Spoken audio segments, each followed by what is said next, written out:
conseguiu entender. Meu querido, você não entendeu. Isso era uma péssima notícia para Jeremias. Isso era a pior das notícias para Jeremias. Sabe por quê? Porque ninguém gostava de profetas. Profetas! Ser um profeta era ser um problema. Fala para a pessoa que está do seu lado: ser profeta é ser um problema. Você não entendeu o que Deus disse para Jeremias? Deus disse para Jeremias: Jeremias, eu te chamei desde o ventre, desde a bolsa gestacional da sua mãe, para que você fosse profeta. Ninguém gostava de profeta. Profeta viviam isolados. Lembra do capítulo 17 do livro de 1 Reis? Quando Elias está escondido lá em Gileade, e o versículo 1 do capítulo 19, não precisa colocar de mim, diz que aparece o profeta Elias vindo de Gileade.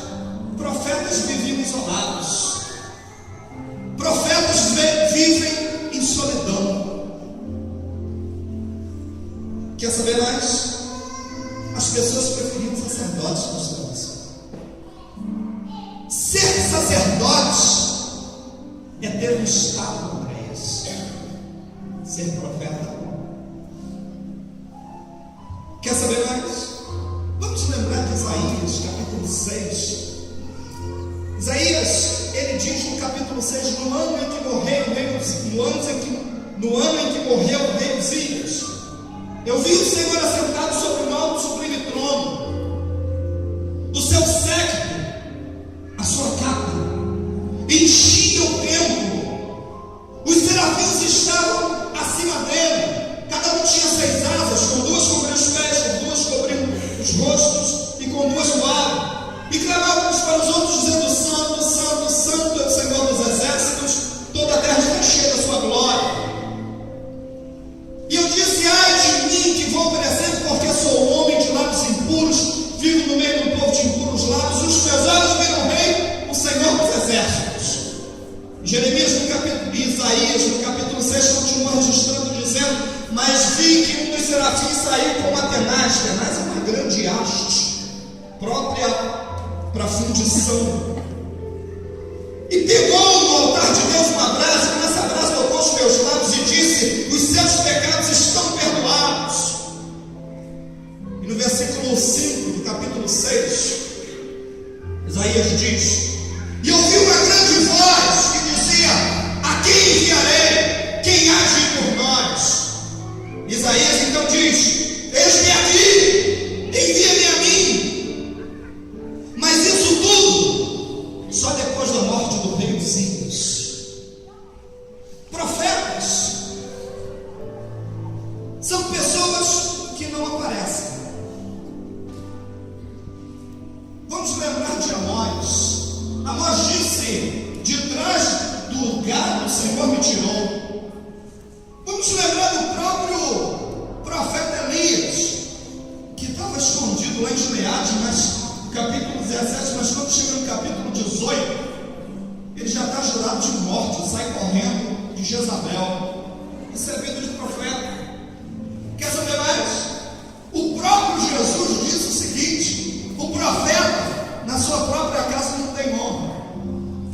E nós damos tanto valor ao profeta, que lá no capítulo 4, versículo 11 da carta aos Efésios, quando Paulo escreve dizendo: e ele mesmo, Deus, deu uns para apóstolos, outros para pastores, outros para evangelistas, profetas, mestres. Nós temos pastores, temos evangelistas, temos mestres, mas nós não temos profetas.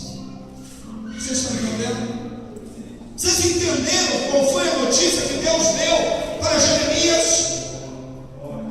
Vocês entenderam isso? Sabe o que eu aprendo com isso? para escolher ministério, pastores. Eu aprendo com o Antônio Martins, negão carinhosamente. Não dá para a gente escolher ministério. Na realidade, escute o que eu vou te dizer. Está lindo? Escute bem isso. A chamada, a missão de uma pessoa chamada é tão importante que não dá para se negociar. Não dá para tirar e falar, agora eu não quero mais. Não dá para fazer isso. Se Deus está falando contigo nessa noite, assim como há um mês mais ou menos que eu venho estudando Jeremias, um mês mais ou menos que eu parei nesse livro, eu não consegui sair desse livro. Há um mês. Tem um mês que eu estou estudando Jeremias. Eu não consegui sair, passou 30 dias, eu não consegui sair de Jeremias mais. Porque há tantas coisas dentro desse livro. Há tantas verdades intrínsecas, reveladas, mostradas nesse livro. E já nesse começo, a primeira coisa que eu descubro é que se Deus te chamou, se Deus está te falando ao seu coração desta noite, Ele está te dizendo que para aquilo que Ele te chamou, aonde Ele te colocou, aonde Ele te pôs, não dá para negociar isso.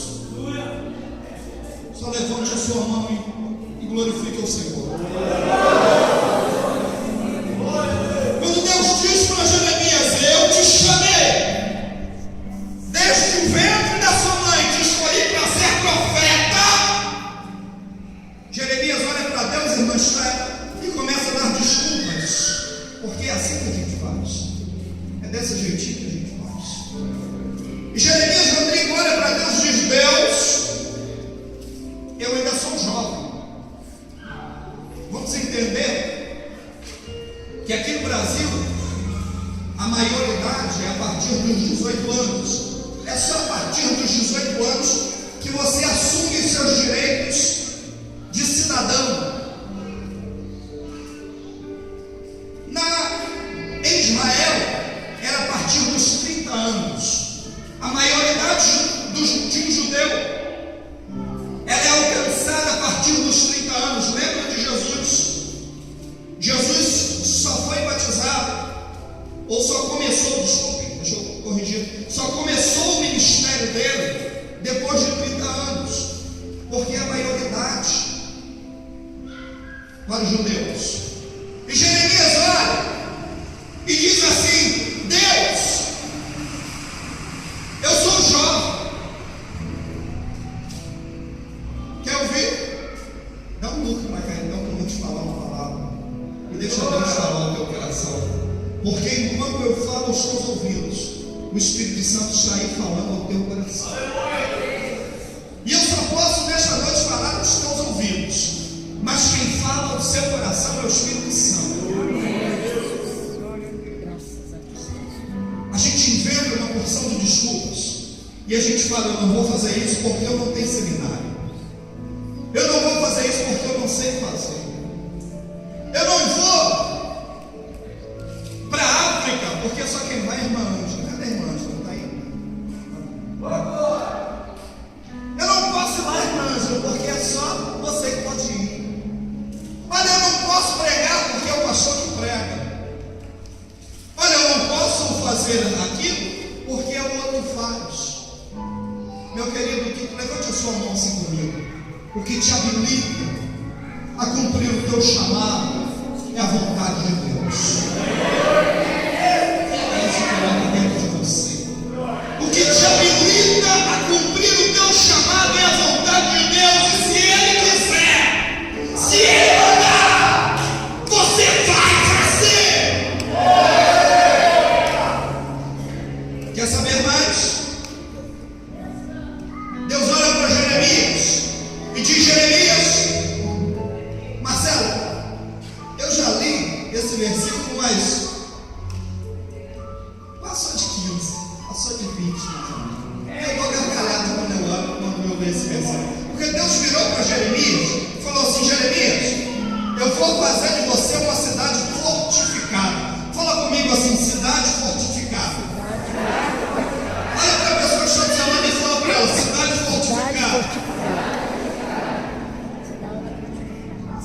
que uma cidade fortificada, Valdir?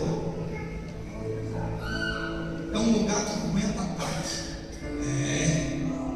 Deus não está falando para Jeremias que as coisas vão ser fáceis.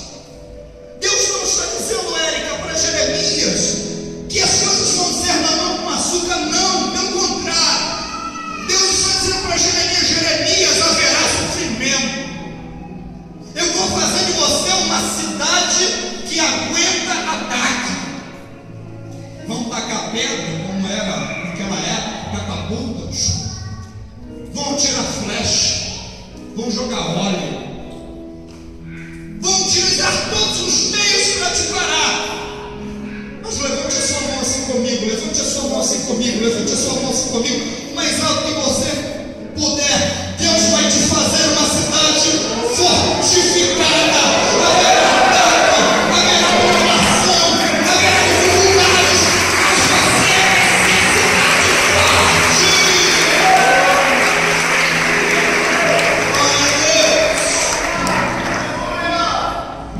E Deus diz mais.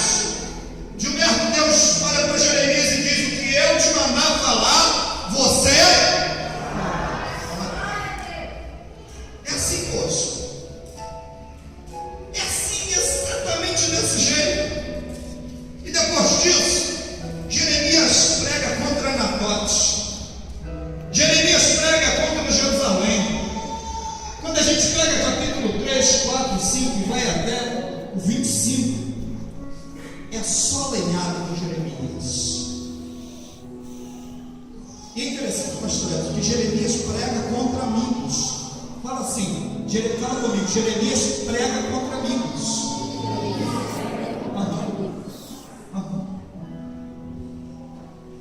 Mas é Deus que está falando. E às vezes a gente fecha o coração de uma forma e não deixa Deus falar. E não ouve a voz de Deus. Me pula agora, não está nos meus bolsos. Mas me pula agora, Apocalipse capítulo 2 e 3. Quem tem ouvido, ouça o que o Espírito diz à igreja. Porque Deus é absoluto. Deus fala da forma que Ele quer. Ele usa quem Ele quer, quando Ele quer. Porque Ele é Deus com D maiúsculo. Jeremias pregou contra Anacote. Jeremias pregou contra Jerusalém. E Jeremias começou a trazer várias mensagens. Olha para cá, olha para cá. Sabe o que eu aprendo?